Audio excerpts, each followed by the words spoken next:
Hi, Tony. We just made it. We are nearly over curfew here. So I'm so glad you managed to get yourself added to the stream. And I'm so excited about talking to you. I've been waiting for 2 years to talk to you. So I'm so excited. Thank you for being here tonight. Oh, Louise, you know that I am very thankful that you have me on. I loved your book. It was one of my favorites when I became a new author, to see a book so beautiful and so well written. So you Oh, were an inspiration to me then. You remain an inspiration to me now. my admiration club is mutual. Okay, Yes. so you have so many accolades. Behind you. You know, you've had a stellar career in the corporate world, and you have 6 books, right? I know I 4. have six So books. I have 6 books total. Yes. yes, these were like 6 books. Four of the 6 books, and you've got 2 People's Choice Awards. Yes. Yeah. Thank you, and that's a big thing. That's wonderful. So. You look like a picture of success. But I think when one go and look at the titles of your books, and I mean, like, really, I'll never forget when I saw that cover for the first time. That one, I'm going to put it up. That Oh one, yeah. with the Oh, yeah. red shoes. I mean, like, really, and that title, Never a $7 whore. I mean, like, that is now a title that grabs you, sister. That's one that you, and I couldn't wait to read it. And then when you read it, you are like, how do you put the picture of this very successful woman together with this? Because this we're talking about your story, right? Yeah. Yes, every person is a culmination of all the experiences that they've had in their life.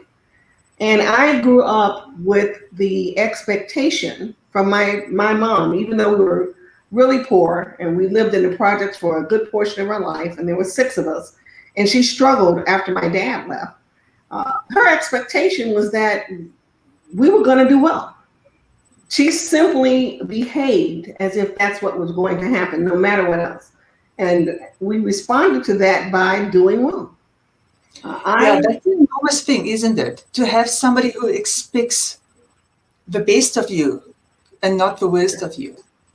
Yeah, so when I found myself in this horrible situation where it was obvious I was going to end up with this terrible life,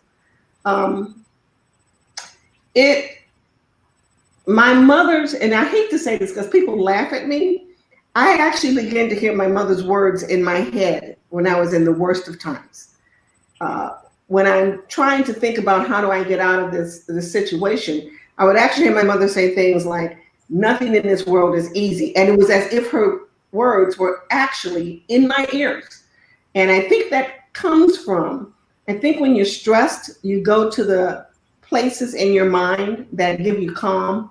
And hearing my mom's voice always gave me calm. So I think that maybe that was my intuition, maybe it was her words, whatever it is, that's what I heard. I would literally hear her talking to me and trying to guide me down the right path, even though she wasn't there. Okay, so Toni, can we just give everybody a little bit of the story behind the book, the Never a $7 Whore? So, because, like I said, it's really hard to reconcile a very successful woman with those words. And then you had a mother who didn't expect of you to go off on the wrong path. So how did you end in this very dangerous, just explain a little bit, because remember, not everybody's read the book. So I'll tell how I got on the bad path, and then I'll tell how I got off the bad path. Okay. The way I got onto the bad path was that I was simply a very, very smart young woman. I ended up graduating out of high school when I was 15 years old. My mother never graduated high school. She had me when she was 15.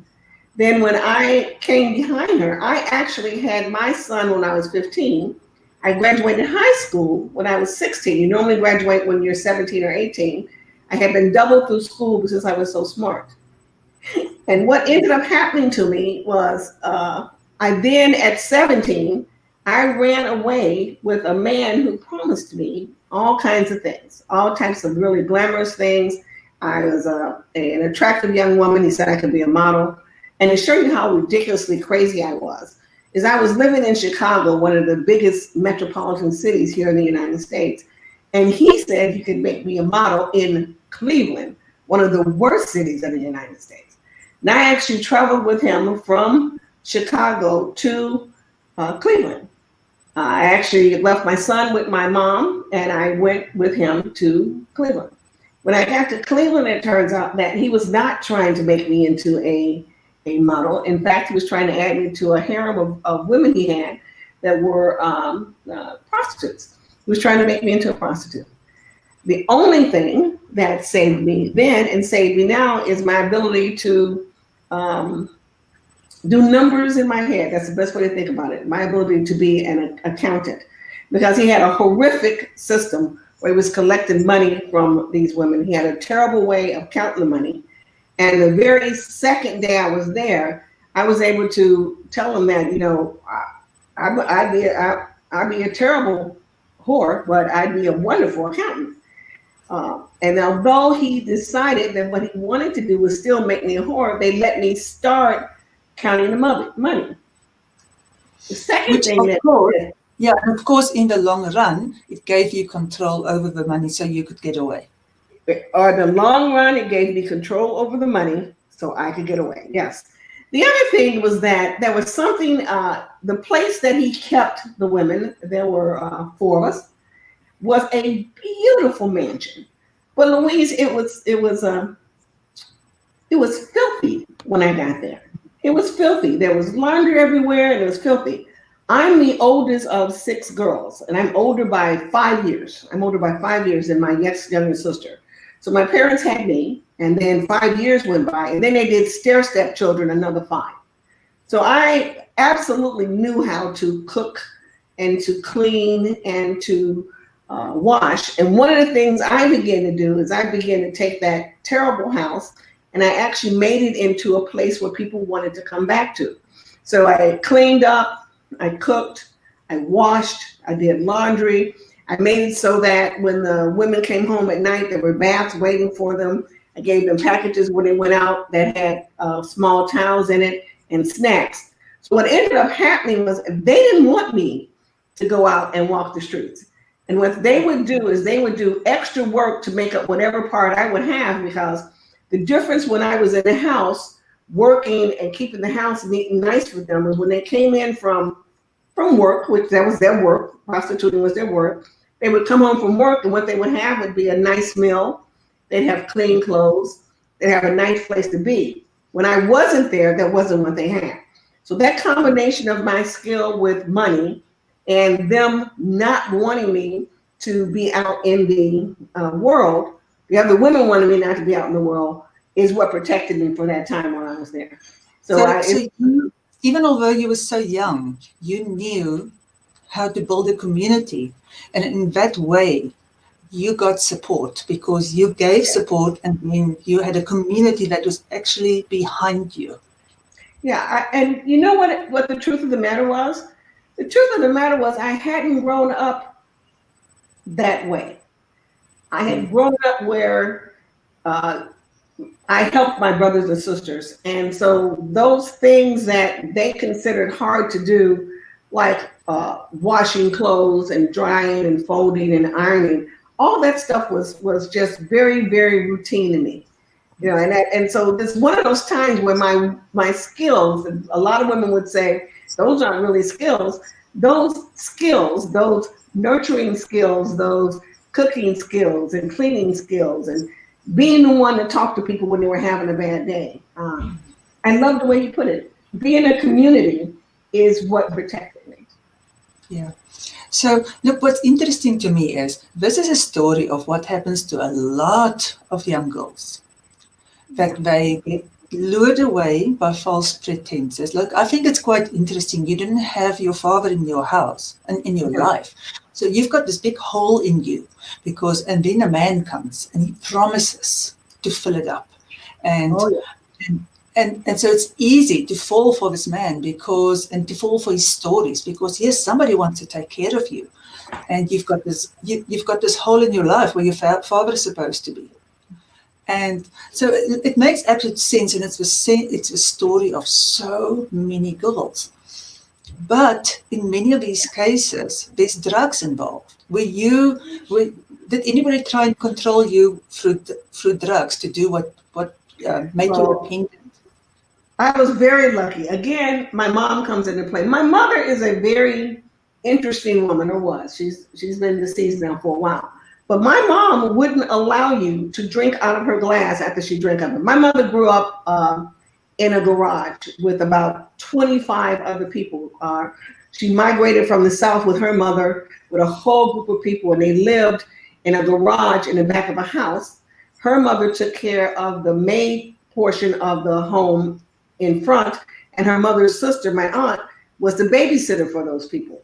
And in return, what they got was not pay. They got to live in the big garage in the back. Well, that had no heat, and they had to share everything. So my mother did not like sharing, not even with her children.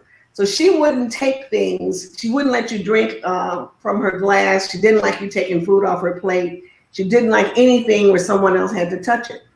So when I was offered drugs, you know how they offer you drugs. Some person walks up to you with a package wrapped up in silver, and they say, hey, you want to take this?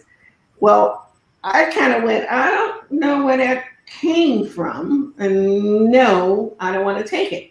Or someone would pull out something and lay it on the table and snort it, and again, I go like, I don't know what that is. You can do it. Everybody around me can do it, but I'm not gonna be doing it. Even when it came to back then, people would smoke marijuana where you puff it and pass. When it got to me, I simply held it and passed it. So I never got involved in so your mother was now. I don't like taking pills. Don't like it. Okay, so I wonder why this is freezing. Can you hear me, Toni? Yes, I can hear you fine. You freeze every now and then, but I can hear you fine. Yeah. You know what happened is I forgot to move my router, and I always bring my router nearby, and we were already late for Facebook, and then I couldn't run back. And so now I'm not on the best reception, and I hope people can hear us. So let me just quickly go and check there. I just want to check. I want to see, I want to ask Norma. I hope Norma's there. Sure. Norma. Okay, so Norma, just want to ask Norma, can you hear us? Can you please let me know?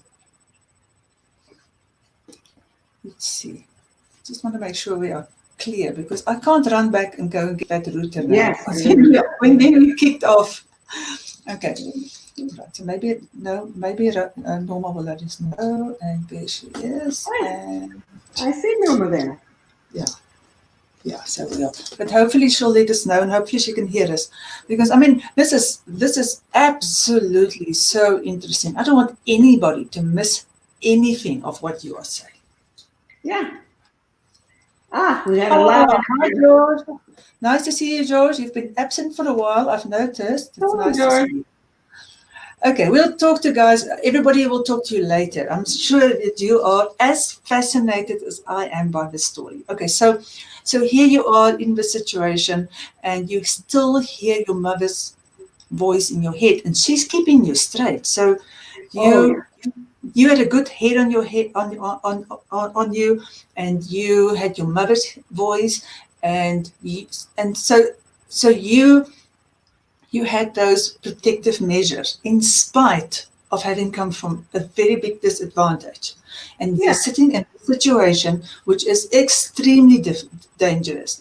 And now, as I remember correctly from a book, so the pressure is starting to mount on you more and more and more. And this guy is trying to start making some money out of you, and he now really wants to send you off. And you get to the stage where you realize you've got to do something different to get out of this. Do you want to just tell us a little bit about that plan you made? Because I don't think anybody wants to know anything about corporate life until you told them how you. The simple fact of the matter is, it was an act of kindness that actually finally saved me. While I was in Chicago, I had run into with my son, my fiance, I call him that, wanted me to put my son into a particular daycare system where an old lady watched him, and I did for a week, but it was just so horrible. I gave him back to my mom. My mom was the person who was watching my little boy when I was working. And one of the kids at that place had the most unusual, beautiful eyes, kind of a purple that you don't often see in humans. You know, we don't see many people with lilac eyes. We have brown and blue and aqua, but not purple. And one of the ladies that was at the house had those same eyes. And I took a chance and told her that I had seen a child with those purple eyes in Chicago. Well, it turned out that was the way that he was controlling her. He had taken her little boy to Chicago, and she didn't know where the little boy was. The same way he controlled some people with drugs, some people with sex. He was controlling her because he had her child. And I told her. In return, she actually saved me from one of the biggest tricks that they have as a pimp, which is to try to get you to and I hate to say it this way, to suck that first penis. Because once you do one, then you know you're down. You're done. You're done. You can't have sex with any person for money. You can't do oral sex for money. You can't do anything for money. Because once you walk down the path, once you do the first one, you're in trouble. And what she ended up doing was he took me to a party where there was a guy there that claimed, oh, he owed a lot of money to, and they were going to beat him up right in front of me. I know now that that was staged, and she had warned me that it was coming. So when the guy said, I have to have this much money or I'm going to beat him up, she had actually given me that much money. So when they said that, I opened up my purse and I took the money out and I gave it to him. So I never had to do that first one. And if you don't do the first one, you're safe. After that, he actually got accused of raping his best friend's girlfriend, and the police picked him up and took him to the police station. I'm the only one there that doesn't have a record. I've never been arrested in my life. I'd never been arrested. But all of them had been arrested and picked up. So they gave me the bail bond money, and they expected me to go down to the station and get them. I did not. I went straight to the bus station, got on the bus, and went back to Chicago. Yeah, I want to clap hands right here. Well done. It's like, that is like, wow. Yeah. But the only thing that saved me, Louise, was that I had not gone down a criminal path. And so I was the one that could go there. And when I gave them my ID, they weren't going to check me for a warrant and lock me up. You know, everyone else had warrants and craziness against them and were really actually very scared to go into a police station. As a sidebar, my father was a Chicago policeman, so I'm not afraid of policemen. You know? Yeah, but you obviously have some really kick-ass protective angels around you. I mean, you make them work overtime. They, you know, you're still. I think that was my family. I think that was my family's prayers for me. I have such a huge dysfunctional family that I think that when I left, I'm the oldest of my mother's children. I'm the one everyone had pinned a lot of their hopes on because I was so smart. And when I started going down a path that was bad, I think all my aunts and my uncles and my friends and everyone didn't like that. And I actually think it was a blessing. I think it was a blessing from God that actually helped me escape that situation. I wish I could say that it was just me, but too many things lined up to help me for it to be just me, you know? Yeah, so never underestimate the power of prayer. So I'm very happy you're here tonight, Toni. Okay, so let's go look at a few comments, and then we'll get onto the story of how you built your life. Because, I mean, that's equally as fascinating. Just let me see. Yeah. Is there any questions? Okay. All right. Okay, no, we don't have any questions, so it's good. Okay, George, nice to see you. Okay, so, all right, no questions here, so we can carry on. Okay, guys, so I'm sure you want to hear the rest of the story, because as you hear the story, escaped from a whorehouse, and she became a business star. She went into the corporate world, and she did exceptionally well for herself. But, so there's a story in between there, hey? Okay, and so that's the one we want to hear, because one of the biggest reasons I wanted to talk to you is to say to people out there, you never need to be defined by your circumstances. Never, ever. Yeah. There's always a way. And I don't know if you saw what I put in the email, but it's like, hello, this is Toni who never gives up. You know, Toni doesn't know about giving up. And so that's, yeah, that's a good thing. Okay, so you go back home, and so just give us a little short history of how you managed to get yourself from, I'm coming back from this terrible situation. Only how young were you then? Oh goodness, I was I had to be 18, 19. I was getting ready to go to 20. I'm going to 20. And I will tell you what made the thing that made me change, because I was still kind of in that craziness, kind of wild, wanting to go out to parties like young women do, wanting to dress provocatively and go to parties and relax and take a job paying $10 an hour. But I told you, my mom had me when she was 15. I had my son when I was 15. And my sister, who is 5 years younger than me, then had her child at 15. And when I walked into the hospital room where we were going to go visit, I recognized that was partially my fault. It was my fault because I was a bad big sister. I was a really bad big sister. And she was following me down that path. Well, after her are another 4 siblings. So I have all these people who are watching me and my life. And it's starting to look like they're going to follow me right down that crazy path I was going. And I decided literally right then and there, when I held my little niece in my arms, that no, this wasn't going to be the path I was going to take people down. I was going to do something different. And the something different I decided to do was go back to school. I went to the University of Illinois in Chicago, a very prestigious, nice school. And using my old high school transcript, they allowed me to take tests and enter college. And from there, I did pretty well. I did good at college. College was tough for me because I didn't know anyone who had ever went. And I wrote a book about that. I didn't know anyone who had ever went to college. So I really didn't have any idea what college was about. But again, it worked out for me. I got my degree and went from there. But it was my sister. Show us the cover. Yeah. Can you show us the cover of that book? Let me see. There it is. Okay. Bullets and bosses don't have friends. Okay, and that other one with a Superwoman one. Oh, I have those Superwoman. I saw those out yesterday. Oh, okay. All right. So can I show people again? I just want to show people quickly because it's my favorite, my absolute favorite cover. Yeah, that one was the one. Yes, from Zero to Family Hero. And that's exactly what happened to me, because if I had stayed on that path I was on, I'd still be in the projects somewhere. And I think all my brothers and sisters would have followed me right behind me, and we all would have horrific lives instead of where we are now. You know. So you're 19.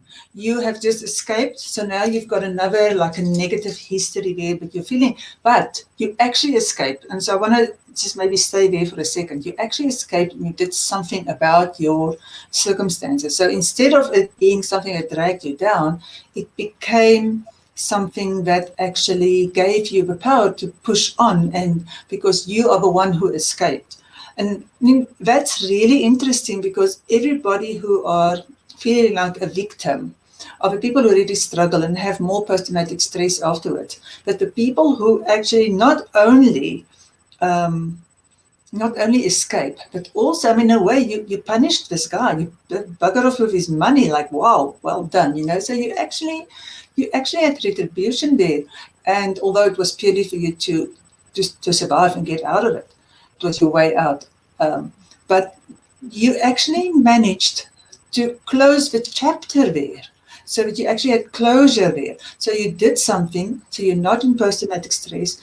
And so that's really important. I want to stress it because it's such a big part of your journey. And for people to know that if you do something about it, you feel less powerless. I mean, you have less post-traumatic stress. It's when you don't do something about something that you have huge after effects. But if you actually do something, it builds your self-esteem. So here you go, and you've done this, and you go out and you go and conquer the world. So you go, you've got a child, you've got this whole family, and you're not coming from a lot of money and people pushing you and believing in you. You haven't got any examples of how to do it, and you go out in the world and you start to educate yourself. And then from the books, you started working yourself up through prejudices. I mean, you've had lots of prejudices against you. How did you overcome that? The fact of the matter is that as I started out in the work world, again, I have a fundamental belief that most people are good. Despite all my experiences in my life, and despite having run into some very treacherous people, I still believe that most people are good. And when I went to work, I was a little bit older than all the other students because all the other new graduates. Everyone else had gotten out of college. They were 25. I was actually like 28. So when I came into the work world, my boss saw me as more mature and would try to give me tasks that required that maturity to be able to work with the other engineers. And I will say that I was the only woman and the only minority a lot of times in meetings. But remember, I had dealt with a crazy pimp guy. So there wasn't anything they could say that could poke me to make me mad. It didn't matter what they said. That's my skin was really, really thick. Sometimes they would say things to me, Louise, and I wouldn't even realize it was an insult until I got all the way home. I'd get all the way to my house, and then I'd be washing dishes or doing something. I go, oh, wait a minute. He meant that badly. And I would have answered it as if it was a real question. And I think that thick skin and that prior life experience made it so I was so hard to rattle that the men, I think, gave up on it. They gave up on trying to rattle me. There was nothing they could say or do that would upset me. And as I said, half the time, I didn't even know they were trying to upset me. I thought they were actually just being crazy men because I'd been around, men so much. But you're an engineer, so you're in the men's world. So you're a definite double minority now. I was a double minority, but I think that once people recognize you're there to work, I wasn't there to try to make every woman great. I wasn't there representing every Black person in the world. I was there representing myself. And then there was a key to this that I don't think they recognized. When I became an engineer, that was the most money I had ever made for my family in the world. There was nothing they were going to do to make me leave. They could just do whatever. I remember one time one of the guys actually put some candy on my desk to say, do you want some candy, little girl? And I actually got up, took the candy and passed it out to everybody. I'm like, oh, Joe gave us candy. Isn't this wonderful? Well, Joe didn't mean it like that. Joe actually meant for it to be an insult that he gave candy to the little girl. But I took it as Joe gave everybody candy. Does everybody want some candy? I got candy for everybody.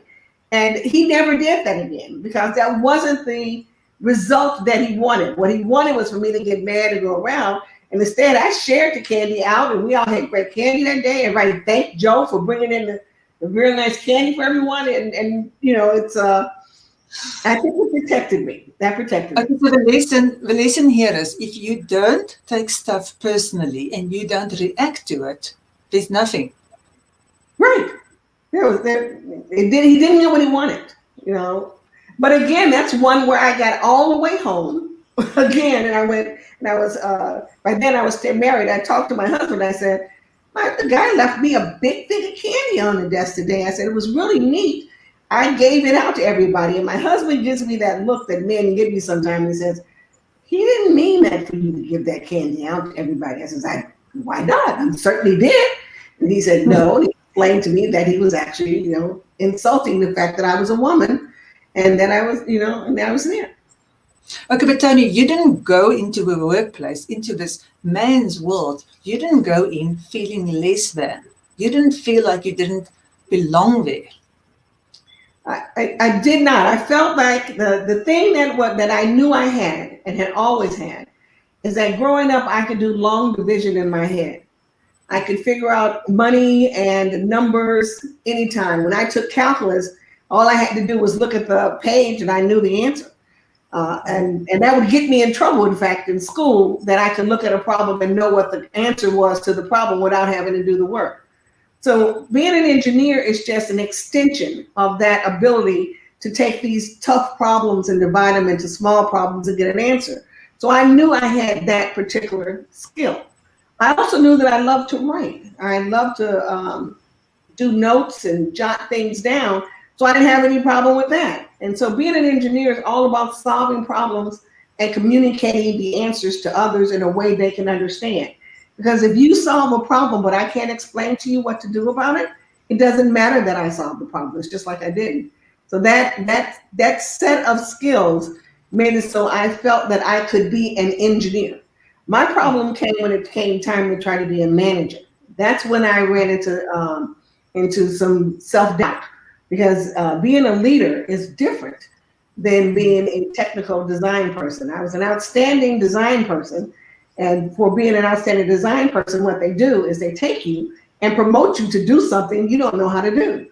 So you go from being a person that designs missiles to being a person leading a team of 5 people. Those are 2 totally different jobs. And the first job of being a technical person does not prepare you to be a leader. Yeah. So how did you get through that? What was your biggest challenges and how did you solve it? My biggest challenges was that I truly had no idea how to get people to work or how to give out assignments. And I actually went into my boss's office to tell him that I couldn't do the job. I'd had the job about 30 days. And I was sitting in this office, and another supervisor stuck their head in and said, "Hey there," and his name was Joe. "Hey there, Joe. Thanks for all that help that you gave me. I'm going to go down to the lab and do whatever." And Louise, I hate to admit this, it had never occurred to me to simply ask my boss to help me. Yeah. That had never crossed my mind. For some reason, I had gotten into this box that I was a woman alone and I had to learn everything myself. But when the guy stuck his head in and said that, I recognized, wait a minute, my boss is willing to teach me this if I ask. I have to come in and ask. He's not going to come out and train me, but I have to come in with a specific problem and ask. And right then I changed the direction of the conversation and said, "I don't understand how to do payroll for these 5 people or how to manage their schedules. Can you show me how to do it?"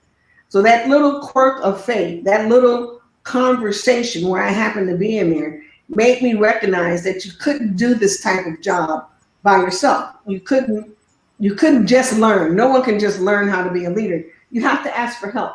And that simple concept helped me through the rest of my entire career. Because if I needed help with something, I would find someone to help me. Yeah, so many people don't know how to ask for help. So many people have exactly the same thought system process that you had before, which is, it's all my responsibility now. I'm going to look weak if I ask, or nobody's going to want to ask to help me. And especially, look, nobody's going to want to help me if you have been doing things on your own steam all your life. It is because you have always believed you're supposed to do stuff on your own steam. So it's such an important thing to learn. I know my life changed the first day when I realized, but I can actually ask people, and then ask people who really know. Then you're like, wow, I can go to the experts. I don't have to ask somebody who doesn't know. I can go to the experts, and then your life changes exponentially. Yes, my whole life changed. I think my whole career changed. But again, it was such an epiphany to realize you're not alone and that you're not the only person struggling like that. It was two things about that. One, he had to ask for help and had gotten it, so I could ask for help and get it, and that really did make a difference. So, Toni, did you ever suffer from imposter syndrome? Where you were not really? Oh, absolutely. Oh my goodness, Louise.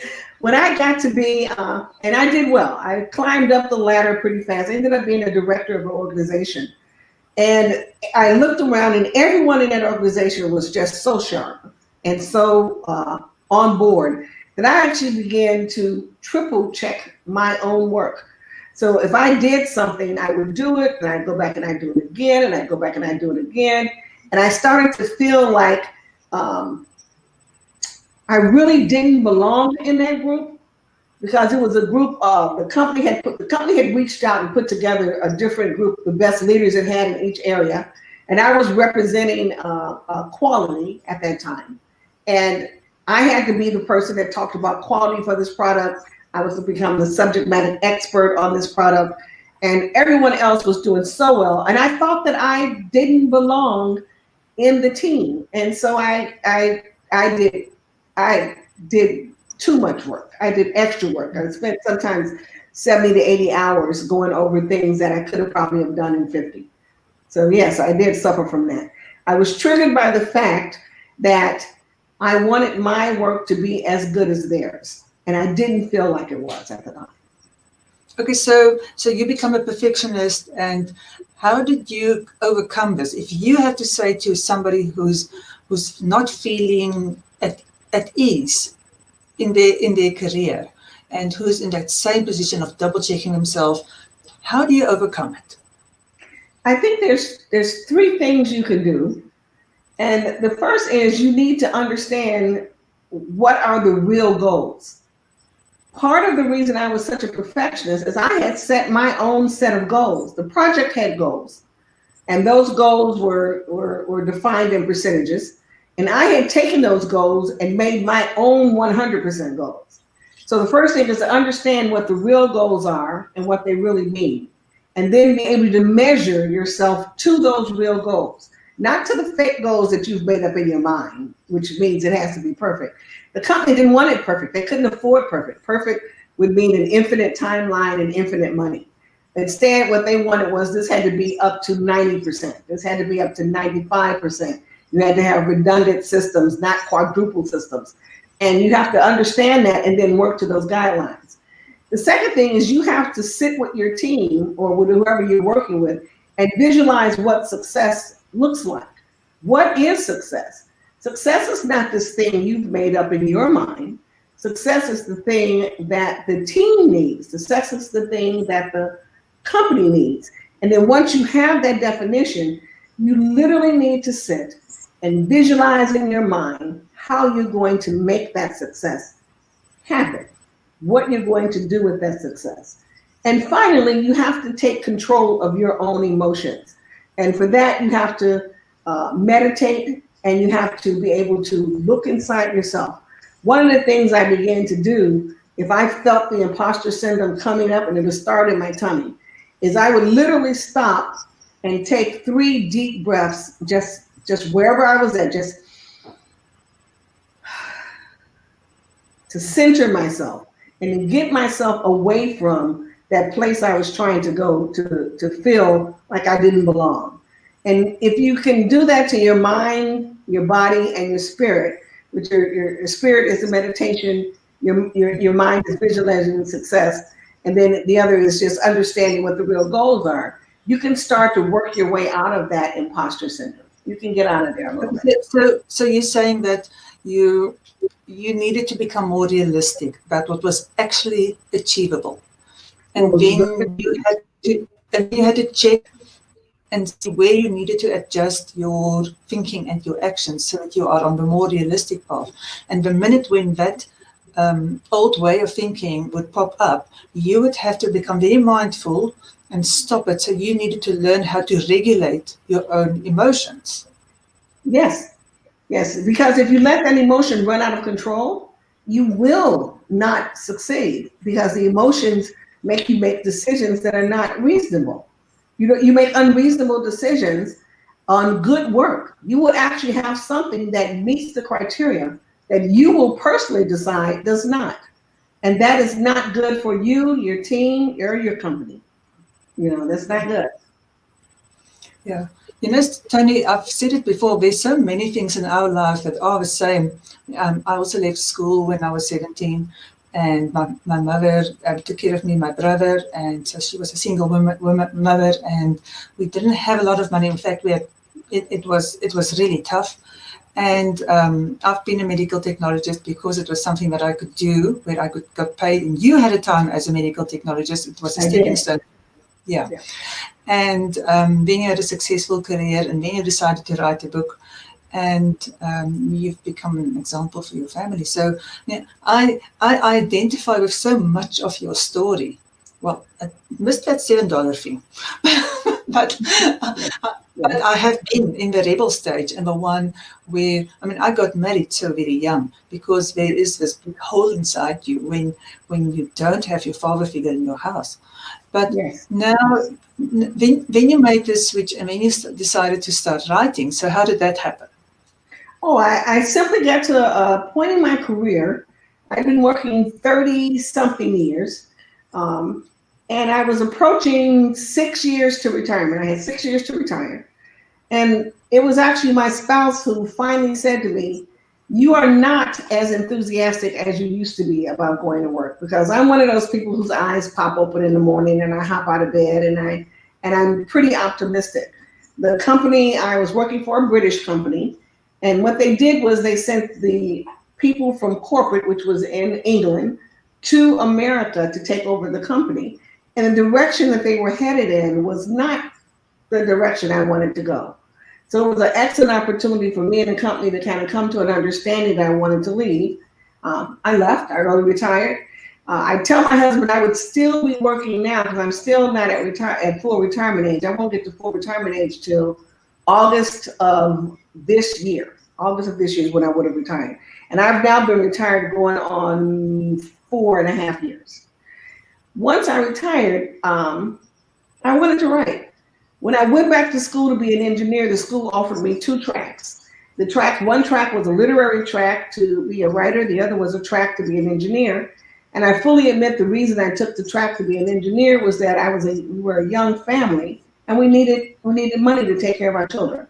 But once I finished that career, I thought, you know what? I'm gonna leverage that, and I'm gonna write these things that have always been in my heart. I'd always been teasing my family that I was gonna write a book about my experiences when I was a young woman. And my kids and my husband would say at Christmas, "So Mom, is this that book that you said you were going to write?" And I said, "No." And they finally said, "You need to write the book, Mom. Write the book." Because I had always been open and honest with my family about, my life and how I grew up and, the things that had happened to me. There are no secrets in this world. People believe there are, but there aren't. So, when my kids asked me what I did when I was 17, I would say to them, "Don't try any tricks with me because I did all the tricks myself." So don't try to trick Mom. Mom knows. Yeah, if you don't have secrets, you can't be held captive by them. Then you can actually transcend whatever happened to you. Okay, so let's check and see if we've got any questions. Let's see there. There's little comments there. Okay. There. I'm going to like this. Okay, so let's see. Okay, that's lovely. What a that is lovely. You're an inspiration. I told you guys, Toni would be a huge inspiration. Admiration, Toni. And thick skin, but let's call it also, let's call it feeling secure enough about ourselves so we don't have to let other people's stories influence us. Yeah. Wait, that one came, it went, it comes back. Okay. All right, I'm sorry you have to go, George, but I'm glad we could entertain you over lunchtime. It's always nice to see you. Okay, so I am going to ask you a question you're not going to expect. So can I ask you? Good, I love a good question. Okay, so but the first one, this is one that you can expect. I know. If you have to give advice to a young person who feels that they just don't have enough advantages in life to get somewhere. What would you say to them, and where would you say they should start? Oh my. Let me make sure I understand the question. So we have a young person that just doesn't feel that they have Enough advantages. They feel disadvantaged.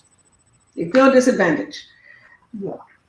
I would actually probably start with something really simple, which is that no matter how it looks, every human has a disadvantage.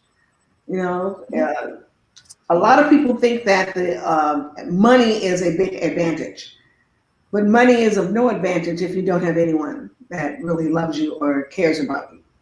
So I believe every person has their own burden to bear. I would say to them that you must determine what it is you want in your life. Who do you want to be? You know, even putting aside everything that you think you have and you don't have, what does success look like for you? And if you understand what success looks like for you, how do you obtain it? Because you can't go from point A to point Z easily. You have to go from A to B, from B to C, and so on. And how do we simply plan out getting down to Z? How do we plan getting from A just to B, not to anywhere else? Just what's the very first step that we can take with whatever you have, even if that's nothing, to get you going to the point where you want to end up. And I think if you keep the goal in mind, then you can see. But we'd have to take a small step first, and see what they want.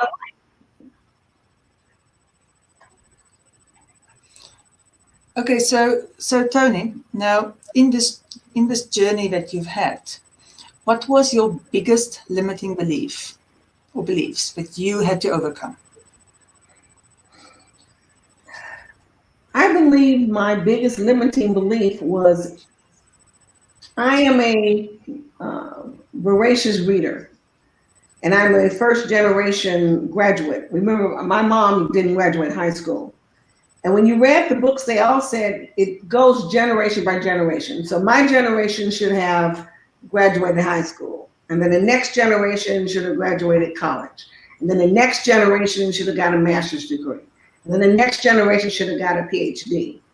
And in reading that, as I started on my own journey, when I graduated high school, I thought I had accomplished something because I had met the expectation of the world. But after I graduated high school, and then I had that whole experience of behaving crazily for a while, I went back to college, and then I graduated college. And then from there, I went on and I got my master's degree. And then from there, I went to Japan and picked up a special certificate. So the limiting belief was that I had to follow this prescribed pathway that other people had laid out to be successful. That's so big. It's so big because such a lot of people don't know that they have to make their own path the way that works for them. I mean, I just love that you say this. It is so big. Thank you for sharing that.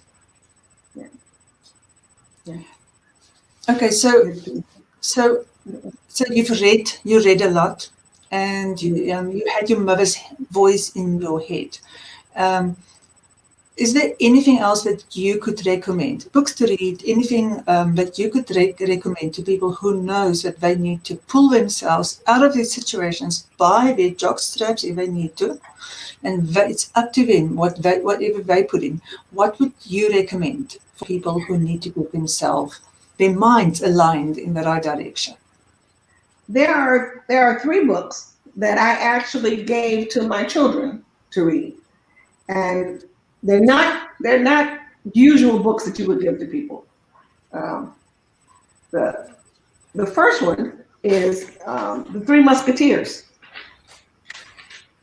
The Three Musketeers is a book by Alexandre Dumas, a Black Frenchman. He was the son of a nobleman and a Black slave. And I give that to my kids to read because his prose is, first of all, so beautiful, but also his backstory is so wonderful. Because his mom was a slave, his dad was a nobleman. He lived in what is now known as Haiti before his dad took him to France. And once he got to France, he was allowed to blossom into what he really was. So he's another person whose beginnings of his life were very different than the endings of his life, because he didn't just write Three Musketeers. He wrote a thing called The Red Banner and some other really beautiful stories. And those stories are indicative of his life, because you can read the story at the top level. Like a lot of people read the Three Musketeers and think it's a story about three musketeers, people sticking each other with swords. But the undercurrent of the story has both racial and gender and cultural undercurrents that you have to think about as you read through the story and find out what is really going on. So you can read the story at the first level and enjoy it. It's just a swashbuckling story. Or you can read the story underneath to see what's inside of it. And I'd like my children to read that, because that's exactly how life is. You can look at life from the top. And when you look at life from the top, you see that it looks one way. But when you think about it and you take the opportunity to see motives associated with people, you recognize that humans are so complex, and there is no black and white with people. People have various levels of complexity, various levels of good and bad. And I always wanted my children and people that I'm trying to mentor to recognize that. You can't paint a person as a witch. There's no such thing. That witch may have a family at home that they're taking care of. They may have parents they're taking care of. They may have a physical disability you know nothing about. So you have to actually look deeper than what you can actually see. That's one of the first books. The second book that I like my children to read is Catch-22 by Hiller. And Catch-22 is a book, it's a satire. And it's a book where the people are caught in something they cannot get out of. And I'll quickly define what the original Catch-22 is. The original Catch-22 is the guy wants to get out of the army by claiming he's insane. But here's the catch. I saw the movie. Pardon? I saw the movie. It's wonderful. Yes, the original catch is that because he wants to get out of the army, he's sane, so he couldn't be insane. So if you think about it as a form, it's, I want to get out of the army because I'm insane. And then it says, do you want to get out of the army? Yes. Then you're sane and you have to keep fighting. But the other path is, I don't want to get out of the army and I have to keep fighting. So no matter what you do, you keep fighting. You're caught. You're caught in a catch. Another Catch-22. Banks don't want to loan money to people that don't need money. So if you want to get a loan from a bank, they want you to prove you don't need the loan. Or people that want to get a job that needs experience, but they won't hire you to get the experience. So those are all those are three easy Catch-22s. I like my children to read that, because when you finish it, you have to recognize that there are situations in this world that you actually can't fix. What you have to do is get away from that situation. Or else you're just trapped in this infinite, and this is one of yours, this infinite hamster wheel, going round and round, and you never get out. You know what I liked about that movie was that young guy who got the aeroplane given to him by the army, and he went around and he made all these deals all over. Yes. And I found it fascinating, and it's like, and it gives another level of inspiration of you can figure out stuff in the hardest situations. If you are that person who's looking for the opportunity. I had thought about that movie so often, so I'm like really not surprised. You know, it's one of those where you're sort of sorry that you didn't read the book first, because I like reading the books first before I see the movie, because otherwise the book is spoiled for me. Okay, that's a fantastic example. Okay, what's your number 3? My number 3 is actually a really rough book. It's by a guy whose name is what is his name? Andrew. I'll give you the name of the book. The book is Pimp by Iceberg Slim, and that is a American book. It's called Pimp: The Story of a Pimp in Chicago. And what he actually has done is he wrote a memoir of how he took advantage of people and the psychological techniques that he used to put women in places where they didn't have to do it. I think his name was it's Robert Beck. The author is Robert Beck, but you'll find it under Iceberg Slim. And the reason I ask my kids to read that book is I say, I want you to recognize that there are people in this world whose only goal is malicious. And what they're going to do is they're going to act like they're your friends. They're not. They're going to act like they have your goals in mind. They don't. They're going to act like they want to combine resources with you so you guys can grow together. That's not what they're going to do. And you need to recognize those people. But they're in the minority. Those people are in the minority. But you need to know that malicious, treacherous people exist. And when someone shows you who they are, don't not pay attention. Pay attention to what people show you. And that's the books I give to my kids as they head off to college. Toni Morrison says, people will tell you who they are, believe them. But yes, we have a problem. We judge people by our own standards, and we have to know there are other people with different standards. So we can't judge people by our standards. We have to be willing to accept that there are people who don't have your best intentions at heart, and believe them when they tell you who they are. Okay. All right. Are you ready for the surprise question? Okay. Okay, so you've been married before and you are now married again.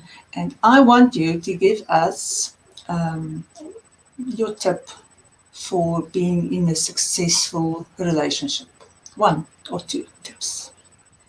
I can tell you that my husband and I will often look at each other and say, you know, I could have married somebody that just would do what I said.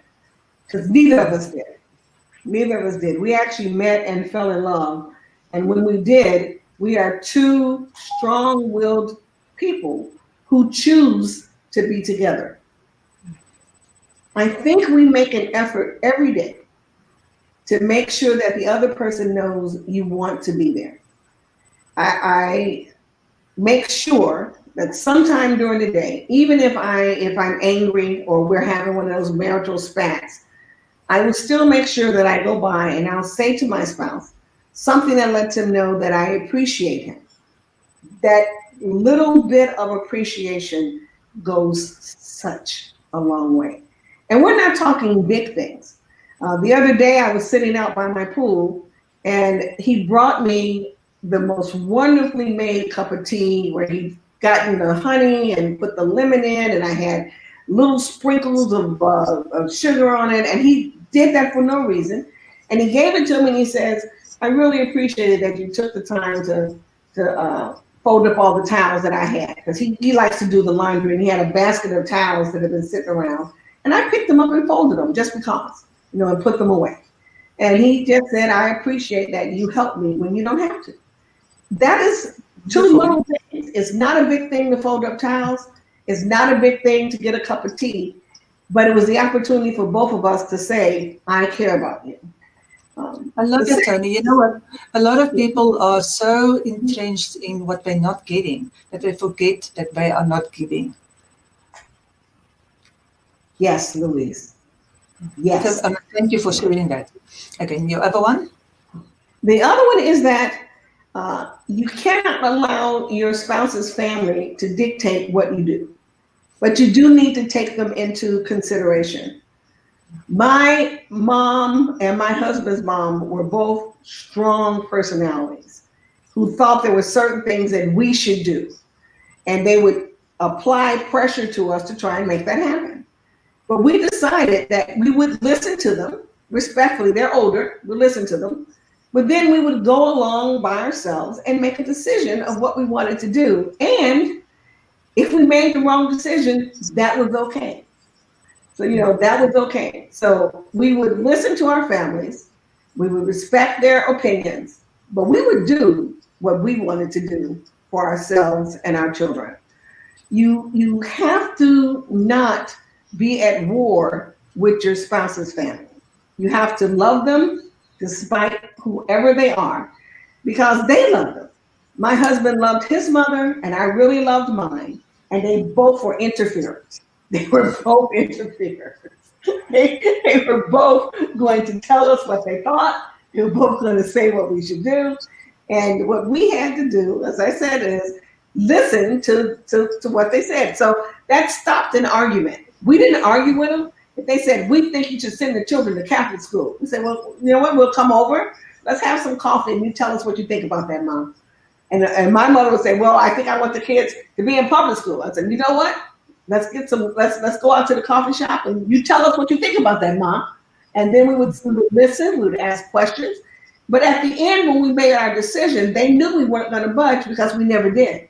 We never changed our minds once we had joined up as a couple and decided what we want.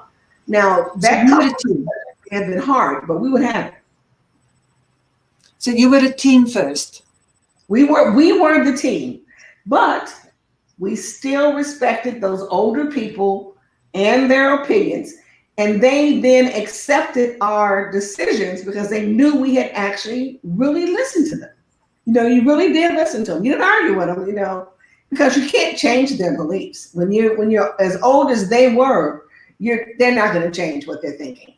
And sometimes what they were thinking would just not fit us. But you still listen and be respectful. And most people really just want us to listen. They don't expect us to always do but they really want us to listen. Okay, yes, so that's wonderful. Okay, let's see if we have any more comments. This has been so wonderful. I don't want it to stop. I want to keep on asking you questions, but I am going to stop to see if we have any more questions here. Okay, no more questions here. And we are good. And okay, so all good here. Okay, so I'm just going to do this. So what I want to do is I want to just go back and I want to share your books again here. And okay, so if anybody wants to know more, so Toni's books are available on Amazon, and I think that it's in my email. I've dropped the link. But Toni, you can go on, please, and please drop the link to that. But also, please drop the link to your Medium articles because they are so good. They're always relevant. They're always on point, and they're very often funny. So they're very entertaining. I love your articles. So please add that in to the comments. And then I want to say to everybody who comes afterwards, we'll always come back and we'll come back. And Toni, you'll come back tomorrow and you'll come and check, right? And anytime. Anytime that you need me for anything, Louise. As I said, when I was a brand new writer, you were one of the people that actually kept me on track. Watching them. I was also a brand new writer, hey? So, okay, so it's evening here and it's morning there, and so we'll check back tomorrow and we'll see who's leaving any comments. I know a lot of people have said to me they can't make it live, and we're going to come and watch the replay. And I'm actually going to go and forward this to a few people because I know there are people out there. Sometimes they're young, sometimes they're not so young. You need to know you can overcome what looks impossible. On paper, it looks impossible. You can overcome it, you can shine, and you can shine way above what anybody has imagined for yourself, even yourself. And so don't let yourself be limited by what you see in front of you. Rather be open to the possibilities and go after it. So I'm going to share this to a few more people. And I want to just leave one last thought here, that if you are a person who is being and who's feeling that you were held back by the circumstances around you, then the most important thing that I want to say is step own into your own body, into your own life, because, and go and start with what you already have, because everybody has a talent. Everybody have got good strong points. Sometimes, like you said, Toni, sometimes at that particular moment, it was washing the dishes and cooking. That was your strong point at the time. It was your stepping stone to another place. And I want to say to everybody who thinks that they cannot overcome, you have to go and find that thing that you are already good at and keep on doing it, because my website is called Infinite Potential. It's infinite potential, because I so much believe that we all have potential, which is way, way, way bigger. And that was one of the biggest reasons why I wanted you to come here. Well, except that I was really wanted to know the story from your mouth. And thank you so much, Toni. It was, I had such a good time talking to you. Really appreciate it. Well, thank you so much, Louise, for having me. I really enjoyed it. Thank you. And I especially like the surprise question. That's pretty cool. Okay, now don't go away. I'm going to play a song and then I'll tell you when we're out, okay? All right, so I'm going to play the song. Thank you, everybody, for coming. If you come afterwards, please remark and give us a few likes there on top. Thank you so much, and lots of love to everybody. And let me play the song. Bye-bye. There, it's not playing.